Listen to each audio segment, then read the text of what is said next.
Assalamualaikum warahmatullahi wabarakatuh. Assalamualaikum warahmatullahi. Ya, saya memang ya menghormati dari pertemuan ini.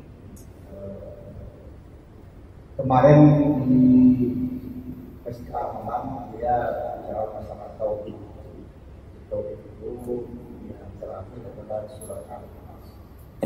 Dia katakan bahwa itu ada tauhid ya, ada tauhid rububiyah. Allah Allah ada, Allah sholat ada itu ya, sholat itu adalah rububiyah. Tadi dia tulis nanti dan rububiyah adalah ahadiyah dan Samadiyah. Tapi orang sebelah menambah, dia tambah dengan asma wa sifat. Ada lagi yang menambah dengan rububiyah. Empat. Apa sebenarnya dikaji tauhid? Baik. Dia asma wa sifat. Baik. Itu dan di mana ini letaknya? Ya. Baik. Terima kasih. Assalamualaikum warahmatullahi wabarakatuh. Bagus Pak, Bapak mengikuti ya. Udah kayak mahasiswa nanya dosen. Pertama, tolong digarisbawahi, istilah uluhiyah kita berbeda definisi dengan uluhiyah salafi. Istilah rububiyah kita berbeda definisi dengan rububiyah salafi. Uluhiyah kita adalah Allah mengahadkan dirinya sendiri, dengan kalamnya sendiri. Itulah kul huwallahu ahad.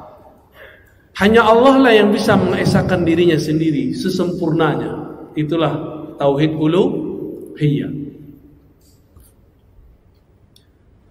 Uluhiyah kita sebut juga dengan bab. Jadi kalau ahli-ahli tasawuf nyebutnya ahadiyah, tapi ahli akidah nyebutnya uluhiyah. Adapun yang kedua, tauhid samadiyah, yang boleh diartikan tauhid rububiyah, tauhid penciptaan, pengaturan alam semesta. Jadi Allah itu ngatur kita lewat nama As-Samad itu.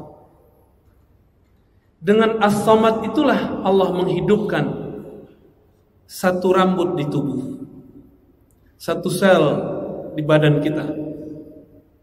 Maka Allahus Samad disebut tauhid penciptaan, tauhid pengaturan alam semesta, bahwa dialah satu-satunya yang numbuhin rambut bapak sendiri atau Allah? Yang numbuhin badan mak kita atau Allah? Allah ya. Nah, itu maksudnya. Itu biar gampang Pak. Dari tauhid ini, dari kata ahad kita turunkan nama Allah wujud. Dari kata samad turunlah sifat-sifat yang lain yang kita sebut sifat wajib, salbiyah, ma'ani, ma'nawiyah. Digabung jadilah sifat 20. Karena Bapak ini gak bisa ngapalin sifat 20 sebagian. Kalau Bapak mungkin bisa ngapalin. Yang lain kan susah Pak. Udah kita ringkas jadi 2. Pembagian 20 itu kan untuk zamannya. Untuk zaman kita bisa lebih mudah. 2 aja cukup. Ahadiyah, samadiyah, atau uluhiyah, rububiyah. Lalu bagaimana dengan tambahan? Orang yang menambahkan asma wa sifat, tunggu dulu, kita ganti topik. Uluhiyah rububiyah yang kita maksud barusan, ini akidah ahlus sunnah. Sedangkan yang bukan ahlus sunnah, tapi mereka mengklaim itulah tauhidnya Nabi. Bahkan di buku-buku mereka itu, inilah tauhidnya para Nabi, bahkan sebelum Nabi Muhammad. Lebay gak? Emang para Nabi dulu tauhidnya uluhiyah rububiyah asma sifat? Ada gak mereka bagi tauhid? Gak ada kan? Pembagian ini artinya berbeda. Uluhiyah versi Ibnu Taimiyah artinya tiada yang berhak disembah kecuali Allah, disebut tauhid ubudiyah. Adapun tauhid rububiyah sama, tauhid penciptaan alam semesta. Mereka tambahkanlah satu, al-asma was sifat. Ibnu Taimiyah tidak mengerti akidah Asy'ari. Kata dia, Asy'ari hanya meyakini 7 nama atau 7 sifat Allah. Coba tanya ke orang-orang yang berakidah Asy'ariyah, betulkah begitu? Tidak. Sampai sekarang Saya yakin Ustadz yang di Pekanbaru juga mengulang kesalahan yang sama, menuduh kita aswaja ahlus sunnah hanya meyakini 7 sifat. Terus kita komentari gimana? Sotoy loh gitu ya. Tahu nggak sotoy? Sok tahu. Mana ada akidah ahlus sunnah cuma menetapkan 7 sifat. 20 sifat itu pun itu hanya rumusan-rumusan supaya gampang disebut dengan ummahatus sifat. Sifat Allah itu banyak, diringkas biar mudah. Di akhir zaman ini ribet ngajarin 20, saya ajarin aja 2 tuh, ahadiyah sama gampang tuh. Mana dalilnya? Itu kan qul huwallahu ahad dalilnya. Ya. Yang dimaksud tauhid asma dan sifat menurut kelompok itu bukan asma wa sifat yang kita maksud. Bagi dia, kalau disebutkan Allah punya yadnya besar, tapi bukan seperti tangan ini. Kalau disebut nuzul, Allah itu turun, tapi bukan seperti turunnya kita dari tangga, tapi beneran dari atas ke bawah. Allah itu turun, tapi hanya Dia yang tahu caranya. Nah, kalam ini yang paling berbahaya.